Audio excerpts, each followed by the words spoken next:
Welcome to Non-Stop News. You're watching Sakshi TV. This is Karthik Arva. నేను మహేశ్వరి. వైఎస్ఆర్సీపీ అధినేత YS Jagan Deepavali వేడుకలు ఘనంగా జరుపుకున్నారు. బెంగళూరులోని తన నివాసంలో కుటుంబ సమేతంగా బాణాసంచా కాల్చుతూ సంబరాలు చేసుకున్నారు. వైఎస్ జగన్ సతీమణి వైఎస్ జగన్ క్రాకర్స్ కాల్చారు. రాష్ట్ర ప్రజలకు దీపావళి శుభాకాంక్షలు తెలిపారు.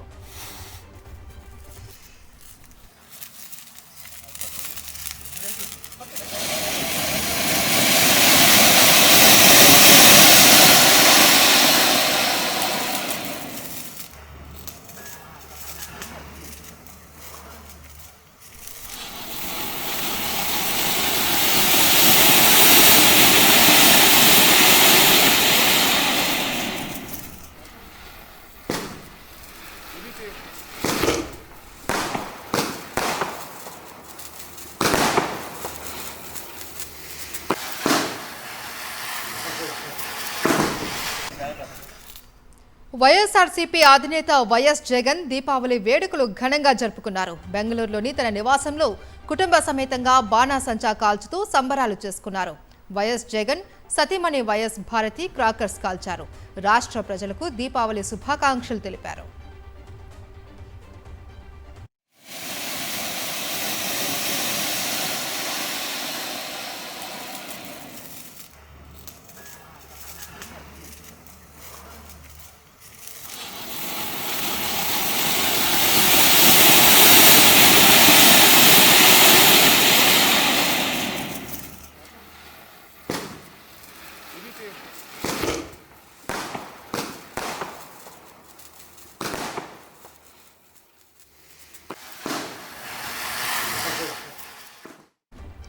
తెలుగు రాష్ట్రాల్లో దీపావళి వేడుకలు అంబరాన్నంటుతున్నాయి. హైదరాబాద్, విజయవాడ, వైజాగ్లో దీపావళి సంబరాలు హోరెత్తుతున్నాయి. చిన్న పెద్ద అంతా కలిసి దీపావళి పండుగను జరుపుకుంటున్నారు. స్వీట్లు పంచుకుని క్రాకర్స్ కాలుస్తూ హుషారుగా వేడుకలు జరుపుకుంటున్నారు. టపాసులు కాలుస్తూ యువత కేరింతలు కొడుతోంది.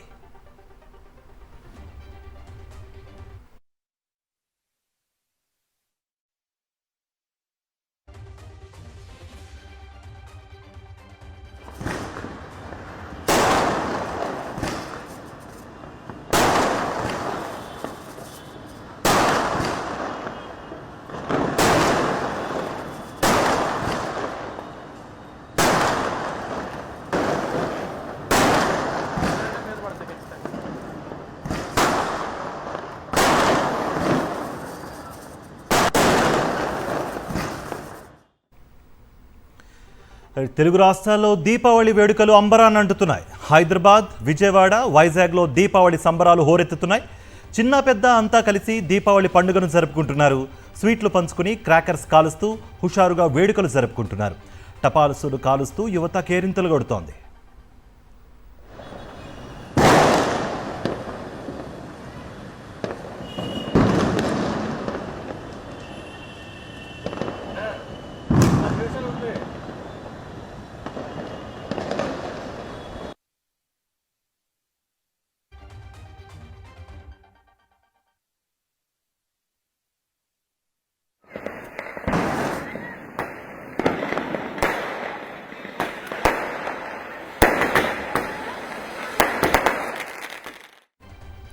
చిత్తూరు జిల్లాలో దీపావళి సంబరాలు అంబరాన్ని అంటుతున్నాయి. నగరిలో మాజీ మంత్రి రోజా దీపావళి వేడుకలు జరుపుకున్నారు. లక్ష్మీదేవికి ప్రత్యేక పూజలు నిర్వహించారు. తెలుగు ప్రజలు సుఖశాంతులతో ఉండాలి అని అమ్మవారిని కోరుకున్నట్లు రోజా తెలిపారు. ఈ దీపావళి ప్రజల జీవితాలలో వెలుగులు నింపాలి అన్నారు రోజా.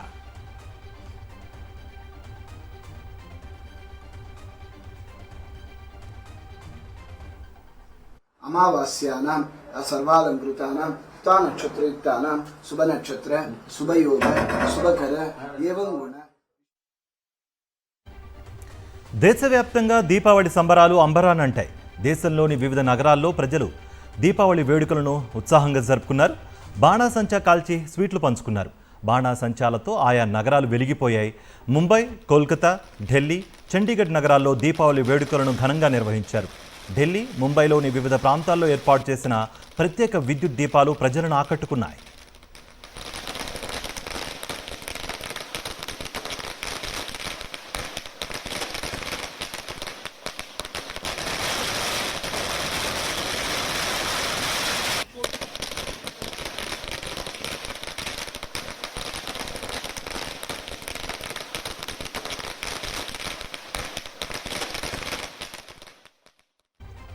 దీపావళి సందర్భంగా దేశంలోని అనేక నగరాలలో పురాతన కట్టడాలు, ప్రభుత్వ కార్యాలయాలను విద్యుత్ దీపాలతో అలంకరించారు.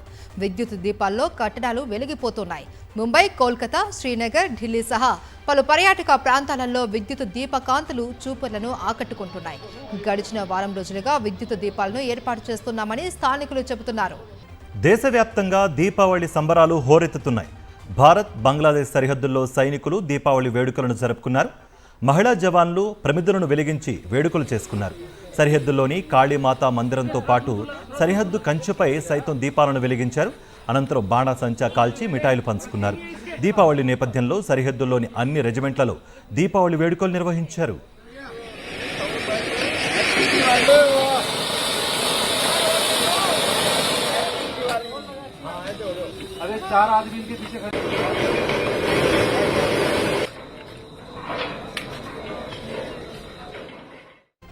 సీఎం రేవంత్ తో మంత్రి కొండా సురేఖ దంపతులు సమావేశమయ్యారు. జూబ్లీ హిల్స్ లోని సీఎం రేవంత్ నివాసానికి వెళ్లారు మంత్రి కొండా సురేఖ. వాళ్లతో deputy CM Bhatti Vikramarka, TPCC chief Mahesh Kumar Goud కూడా భేటీకి హాజరయ్యారు. ఇటీవల జరిగిన పరిణామాలపై చర్చించినట్లు తెలుస్తోంది.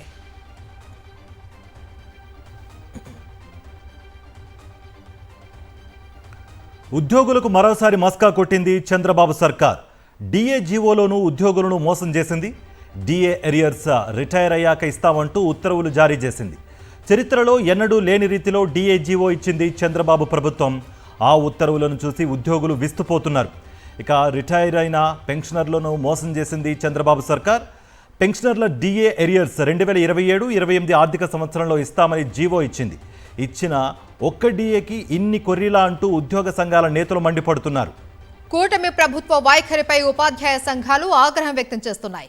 డిఏ విడుదలపై చంద్రబాబు ప్రభుత్వం గందరగోళం సృష్టిస్తోంది అని ఉపాధ్యాయ సంఘాలు మండిపడుతున్నాయి. తక్షణం డిఏ జీవోను సవరించాలి అని డిమాండ్ చేస్తూ ఉన్నారు. చర్చల సమయంలో ప్రస్తావనకు రాని అంశాలను కూడా జీవోలో చేర్చడం దారుణమంటున్నారు ప్రభుత్వ ఉద్యోగులు. సిపిఎస్ ఉద్యోగులకు సంబంధించిన అంశాలను జీవోలో ప్రస్తావించకపోవడం సరికాదు అంటున్నారు ఉపాధ్యాయ సంఘాల నేతలు.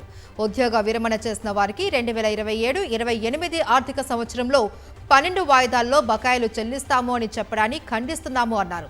4 డిఏలు ఇవ్వాల్సిన ప్రభుత్వం ఒక్క డిఏ మాత్రమే విడుదల చేసి దానిలో గందరగోళానికి గురి చేయడం అంటే మోసం చేయడమే అన్నారు. ప్రభుత్వం తక్షణం 60-61 జీవోలను సవరించి సొమ్ము రూపంలో చెల్లించాలి అని డిమాండ్ చేస్తున్నారు ఉపాధ్యాయ సంఘాల నేతలు.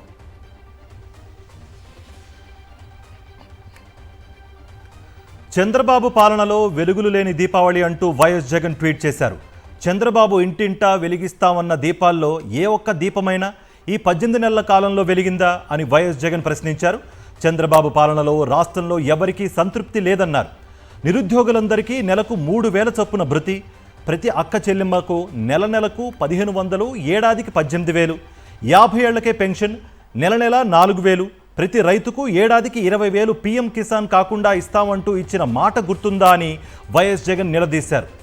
ఎంతమంది పిల్లలున్నా పిల్లలందరికీ ప్రతి ఒక్కరికి ఏటా 15,000 రూపాయలు, ప్రతి ఇంటికి ఏటా 3 ఉచిత గ్యాస్ సిలిండర్లు, ఈ 2 ఏళ్లలో 6 సిలిండర్లు, అక్క చెల్లెమ్మలందరికీ ఎక్కడికైనా ఏ బస్సులో అయినా ఉచిత ప్రయాణం, ఉద్యోగులకు ఇచ్చిన వాగ్దానాలు ఇవన్నీ వెలగని దీపాల్లా లేక చేసామంటే చేసామన్నట్టుగా వెలిగించిన అరాకొరా దీపాలా అంటూ మండిపడ్డారు ఆయన. వైఎస్ఆర్సీపీ ప్రభుత్వ పాలనలో ఇంటింటికి అందిన డీబీటీ అనే ఇంధనం ద్వారా దేదీప్యమానంగా వెలిగిన దాదాపు 30 పథకాలు అనే దీపాలను చంద్రబాబు మొత్తం ఆర్పివేశారని వైఎస్ జగన్ ఆగ్రహం వ్యక్తం చేశారు. 2 ఏళ్ల కాలంలో కాంగ్రెస్ ప్రభుత్వం ఏ వర్గానికి న్యాయం చేయలేదు అని విమర్శించారు మాజీ మంత్రి కేటీఆర్. రేవంత్ పాలనలో అన్ని వర్గాలు ఆగమయ్యాయన్నారు. హైడ్రా కూల్చివేతల్లో సున్నం చెరువులో ఇల్లు కోల్పోయిన వారితో కలిసి కేటీఆర్ దీపావళి వేడుకలు జరుపుకున్నారు. పిల్లలకు బాణాసంచా పంపిణీ చేశారు. రాష్ట్రంలో మళ్లీ వచ్చేది బీఆర్ఎస్ ప్రభుత్వమే అని, ఇల్లు కోల్పోయిన ప్రతి ఒక్కరికి అండగా నిలుస్తాము అని కేటీఆర్ హామీ ఇచ్చారు. మొత్తం అందరిని ఆగం చేశారు. ఇలా రియల్ ఎస్టేట్ చేసుకుంటూ ఆగం, బిజినెస్ చేసుకుంటూ లాగం, ఆటో నడుపుకుంటూ లాగం, మొత్తం కరెంటు బిల్లులు మళ్ళీ వస్తున్నాయి. మళ్ళా మంచినీళ్ళు కూడా ఫ్రీగా కేసీఆర్ గారు ఇస్తే అది కూడా తీసి పారేసినారు. ఆగమాగం పేదల బతుకులు చేసి ఇవాళ మొత్తం అన్యాయం చేస్తున్నది కాంగ్రెస్ ప్రభుత్వం. అందుకే మీకు ధైర్యం చెప్పడానికి, ఒకవేళ ఈ ప్రభుత్వం బుద్ధి తెచ్చుకొని మీకు న్యాయం చేయకపోతే మీ అందరికి మేము మాటిస్తున్నాం, ఇంకో 2 ఏళ్లలో మళ్ళీ కేసీఆర్ గారి ప్రభుత్వం తప్పకుండా వస్తుంది. ప్రతి ఒక్కరికి బ్రహ్మాండమైన ఇల్లు ఇచ్చి మళ్ళీ మీకు గౌరవంగా ఇళ్లలో తీసుకుపోయే బాధ్యత కూడా మేము తీసుకుంటామని చెప్పి కూడా ఈ సందర్భంగా తెలియజేస్తా ఉన్నాం. తనను హలాల్ చేసి రోజుకింత ఎందుకు చంపేస్తున్నారని ఒకేసారి చంపేయండంటూ మంత్రి అడ్లూరి ముందు మాజీ మంత్రి జీవన్ రెడ్డి ఆవేదన వ్యక్తం చేశారు. బీర్పూర్ శ్రీ లక్ష్మీ నరసింహస్వామి ఆలయ కమిటీపై జీవన్ రెడ్డి అసంతృప్తి వ్యక్తం చేశారు. ఈ సందర్భంగా మంత్రి అడ్లూరిని కలిసిన జీవన్ రెడ్డి అన్ని కమిటీలు కాంట్రాక్టులు బీఆర్ఎస్లో నుంచి కాంగ్రెస్లోకి వలస వచ్చిన వారికి ఇస్తున్నారని ఆగ్రహం వ్యక్తం చేశారు. పార్టీలో తన స్థానం ఏంటని మంత్రి అడ్లూరి ముందు ఆవేదన వ్యక్తం చేశారు. దయచేసి మమ్మల్ని అలా చేసేది ఎగడి జట్కా కొట్టు కథ సిగ్గుపోతుంది అవసరం ఉంది లేకపోతే లేదు లేదు జట్కా అదే చేయండి జట్కా కొట్టుండ్రి జట్కా కొట్టు అలా ఎందుకు సార్ మన ప్రత్యర్థి వచ్చి మన పక్కన వచ్చేది ఇస్తుందో పక్కలో బల్లెం పెట్టి పొడుతుంటే నువ్వు ఎట్లా ఎవరిగా కొట్లాడతావు? అభివృద్ధి అంటే ఏంటి? మీరు పార్టీ ఫిరాయించోడు చెప్తే అభివృద్ధి చేస్తాం తప్ప మీరు చెప్తే చేయరా? తెలంగాణలో సంచలనం సృష్టించిన కానిస్టేబుల్ ప్రమోద్ హత్య కేసు నిందితుడు షేక్ రియాజ్ ఎన్కౌంటర్లో హతమయ్యాడు. తీవ్ర గాయాల కారణంగా నిజామాబాద్లోని ప్రభుత్వ జనరల్ ఆసుపత్రిలో చికిత్స పొందుతున్న రియాజ్ ఇవాళ ఎయిర్ కానిస్టేబుల్ చేతిలోని తుపాకీ లాక్కొని ట్రిగ్గర్ నొక్కే ప్రయత్నం చేయగా అతడిపై రిజర్వ్ ఇన్స్పెక్టర్ కాల్పులు జరిపారు. కాల్పుల్లో రియాజ్ తీవ్రంగా గాయపడి చనిపోయాడు అని డీజీపీ శివధర్ రెడ్డి, నిజామాబాద్ సిపి చైతన్య తెలిపారు.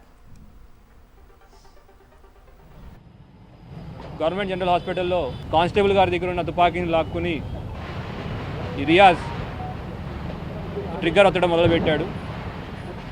అది పాడేయని ఆర్ఐ చెప్తున్నా వినకుండా ట్రిగ్గర్ ఒత్తుతుంటే గత్యంతరం లేక ఆర్ఐ గారు ఫైర్ చేయడం జరిగింది. ఫైర్ చేయడం బుల్లెట్ ఇంజురీస్తో రియాజ్ ఆడ కింద పడిపోయాడు.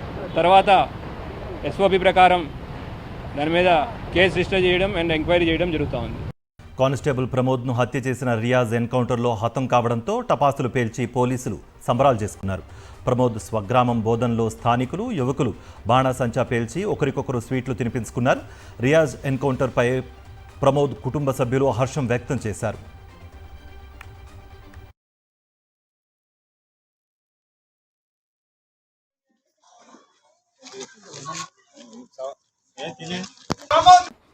నా భర్తను చంపిన రియాజ్ని ఎన్కౌంటర్ చేసినందుకు చాలా చాలా థ్యాంక్స్ సార్. మా లాంటి పరిస్థితి ఇంకో కుటుంబానికి రాకుండా చేసేది సార్. ఆ రోజు మార్నింగ్ 4:30కి ఎఫ్ఎస్ఎల్ హైదరాబాద్కి వెళ్ళేసి 6:30కి వచ్చారు సార్. అప్పుడే మాట్లాడాను, మళ్ళీ మాట్లాడలేదు సార్. ఒక 10 మినిట్స్లో వచ్చేస్తాను నేను అని చెప్పేసి వెళ్ళిన ఇంట్లో. ఏం లేదు సార్, అంతే ఒక 10 మినిట్స్లో వస్తున్నా నేను అని చెప్పిన అంతే. ప్రభుత్వానికి ఇంకేమైనా డిమాండ్ చేయాలనుకుంటున్నారు? ఏం లేదు సార్. తెలంగాణలో శాంతి భద్రతలు అదుపు తప్పాయని మాజీ మంత్రి హరీష్ రావు విమర్శించారు. ప్రజల మాన ప్రాణాలను కాపాడే పోలీసులకే రక్షణ లేకుండా పోయింది అన్నారు. నిజామాబాద్లో కానిస్టేబుల్ ప్రమోద్ను ఓ రౌడీ షీటర్ హత్య చేయడం దురదృష్టకరమన్నారు. సీఎం దగ్గర హోంశాఖ ఉన్నప్పటికీ రాష్ట్రంలో శాంతి భద్రతలు అదుపులో లేవు అన్నారు హరీష్ రావు. పోలీసులకే రక్షణ లేకుండా పోయింది. మొన్ననే చూశాం, ఒక రౌడీ షీటరు ఒక పోలీస్ కానిస్టేబుల్ని చంపడం జరిగింది. ఇది చాలా దురదృష్టకరమైన సంఘటన. అంటే హోంమంత్రిగా ముఖ్యమంత్రి ఉన్నాడు, ముఖ్యమంత్రి హోంమంత్రి, హోంమంత్రి ముఖ్యమంత్రి. కానీ ఇలా ప్రజల్ని రక్షించాల్సినటువంటి పోలీసులకే రక్షణ లేకుండా పోయింది రాష్ట్రంలో. అంటే ప్రభుత్వం పూర్తిగా శాంతి భద్రతల్ని నెలకొల్పడంలో, ప్రజలకు రక్షణ కల్పించడంలో ఈ ప్రభుత్వం పూర్తిగా విఫలమైపోయింది. కృష్ణా జిల్లా గన్నవరం టీడీపీలో విభేదాలు భగ్గుమన్నాయి. గన్నవరం ఎమ్మెల్యే యార్లగడ్డపై టీడీపీ నేత పోట్లూరి బసవరావు ఫైర్ అయ్యారు. టీడీపీలో సీనియర్లను యార్లగడ్డ పక్కన పెట్టారని, ఆయన ఎవరిని పిలవడు, ఎవరితో మాట్లాడ్డు అని బసవరావు మండిపడ్డారు. టీడీపీ వాళ్ళంటేనే ఎమ్మెల్యే యార్లగడ్డకు ఇష్టం ఉండదన్నారు. యార్లగడ్డకు కాంట్రవర్సీ తప్పితే అభివృద్ధి పట్టదని విమర్శించారు. గన్నవరంలో యార్లగడ్డపై తీవ్ర వ్యతిరేకత ఉందన్నారు. 2029లో టీడీపీ అభ్యర్థిగా పోటీకి సిద్ధమన్నారు పోట్లూరి బసవరావు.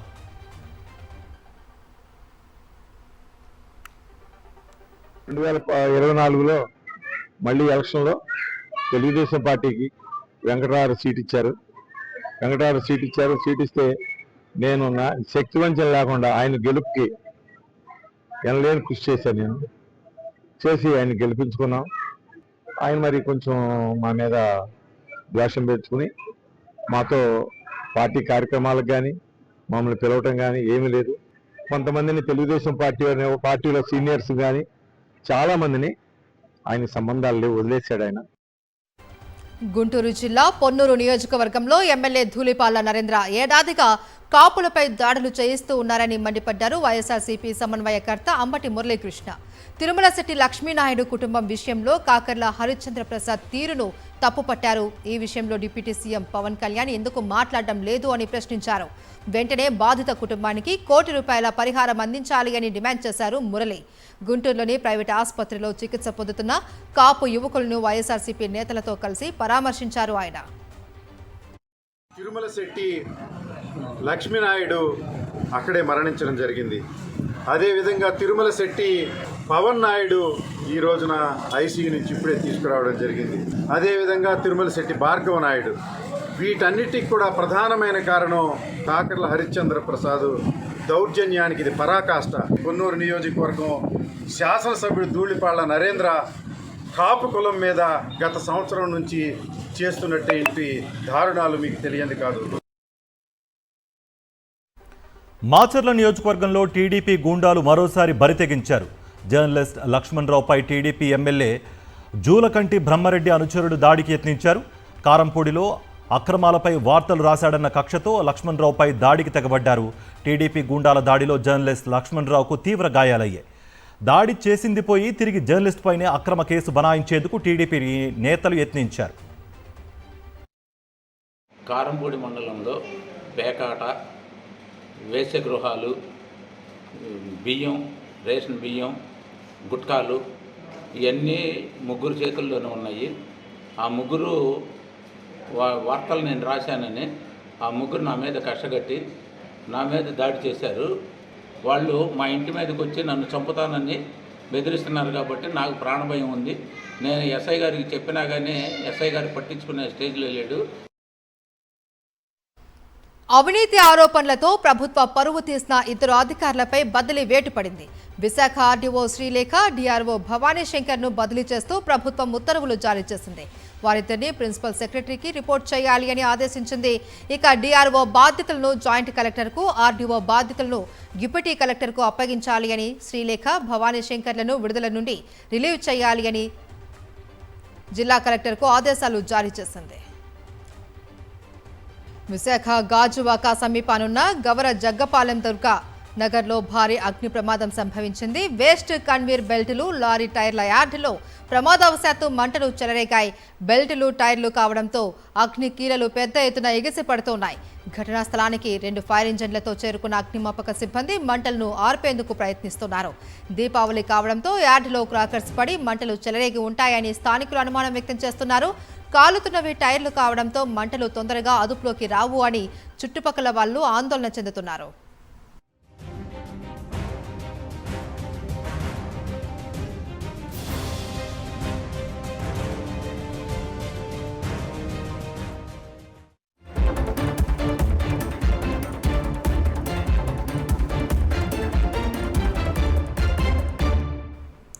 National updates. దీపావళి వేడుకలను గోవా తీరంలోని నావికాదళ సిబ్బందితో జరుపుకున్నారు ప్రధానమంత్రి నరేంద్ర మోదీ. ఈ నేపథ్యంలోనే మోదీ కీలక వ్యాఖ్యలు చేశారు. ఐఎన్ఎస్ విక్రాంత్ పాకిస్తాన్కు నిద్రలేని రాత్రులు మిగిల్చిందన్నారు. ఐఎన్ఎస్ విక్రాంత్ భారత రక్షణ దళాల సామర్థ్యానికి ప్రతీక అన్నారు. ఐఎన్ఎస్ విక్రాంత్ పాకిస్తాన్కు రక్షణ లేని రాత్రులు మిగిల్చిందన్నారు. భారత్ పేరు వింటేనే శత్రువులకు నిద్ర పట్టడం లేదన్నారు. ఆపరేషన్ సింధూర్లో బ్రహ్మోస్, ఆకాశ్ క్షిపణులు భారత్ సత్తా చాటాయన్నారు. सेनाओं के लिए हथियार और उपकरण एक्सपोर्ट करने की क्षमता बिल्ड कर रहा है. हमारा लक्ष्य है कि भारत पूरी दुनिया के टॉप डिफेंस एक्सपोर्टर देशों में शामिल हो. पिछले 1 दशक में हमारा डिफेंस एक्सपोर्ट 30 गुना से अधिक बढ़ गया है. కోల్కతాలో దీపావళి సంబరాలు అంబరాన్ని అంటాయి. దీపావళి సందర్భంగా సీఎం మమతా బెనర్జీ కాళీఘాట్లో ప్రత్యేక పూజలు నిర్వహించారు. ఉదయం నుంచి భక్తులు భారీగా తరలి వస్తున్నారు. కాళీమాత మందిరం వెలుపల విద్యుత్ దీపాలతో ఏర్పాటు చేసిన వివిధ ఆకృతులు ప్రజలను కట్టిపడేస్తున్నాయి. ఓడలు, జెల్లీ ఫిష్లు, ఇంద్ర భవనాలను పోలిన విద్యుత్ దీపాలంకరణలు చూపర్లను ఆకర్షిస్తున్నాయి. కాళీమాత దర్శనానికి వచ్చిన భక్తులకు ఈ దీపకాంతులు కొత్త అనుభూతిని కలిగిస్తున్నాయి.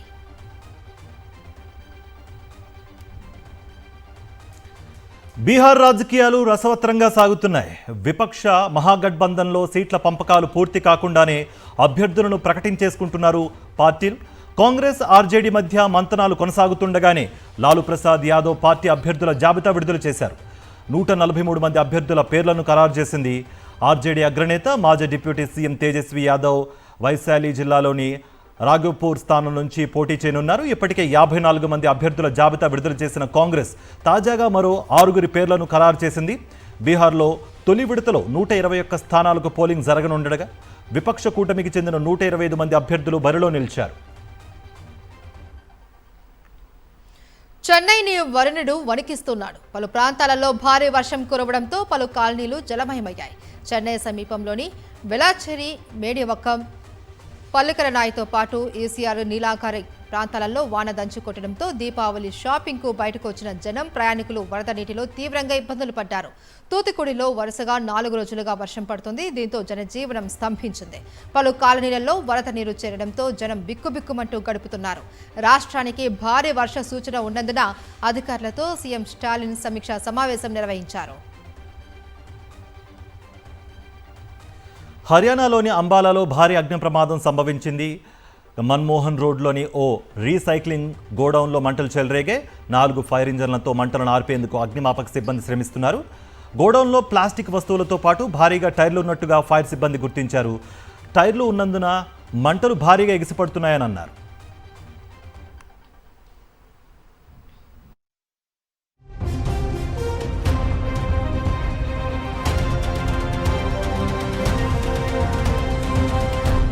హాంకాంగ్ ఎయిర్పోర్ట్ సమీపంలో కార్గో విమానం సముద్రంలో పడిపోయింది. ఈ ప్రమాదంలో 2 మృతి చెందారు. దుబాయ్ నుంచి వెళ్లిన బోయింగ్ 747 కార్గో విమానం హాంకాంగ్లో ల్యాండింగ్ సమయంలో రన్వేపై అదుపు తప్పింది. ఒక్కసారిగా ఎడమవైపునకు తిరగడంతో పక్కనే ఉన్న సముద్రంలో పడిపోయి కొంత భాగం మునిగిపోయింది. ఈ క్రమంలో గ్రౌండ్ సర్వీస్ వాహనాన్ని ఢీకొట్టింది ఫ్లైట్. అందులో ఉన్న 2 ఉద్యోగులు మృతి చెందారు. విమానంలో ఉన్న 4 సిబ్బంది స్వల్ప గాయాలతో బయటపడ్డారు.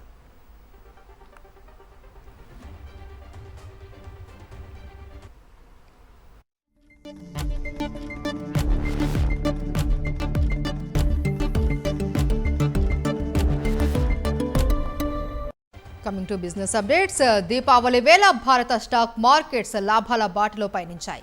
వరుసగా 4వ సెషన్లోనూ సూచీలు లాభాలతో ముగిశాయి. పండుగ వేళ banking, IT, oil and gas రంగాల షేర్లలో కొనుగోళ్ల మద్దతుతో మార్కెట్లు పరుగులు పెట్టాయి. దీంతో సెన్సెక్స్, నిఫ్టీ కీలక స్థాయిలను అధిగమించాయి. ట్రేడింగ్ ముగిసే సమయానికి బీఎస్ఈ సెన్సెక్స్ 411 పాయింట్లు పెరిగి 84,363 వద్ద స్థిరపడింది. ఇక నిఫ్టీ 133.30 పాయింట్లు లాభపడి 25,843.15 వద్ద ముగిసింది.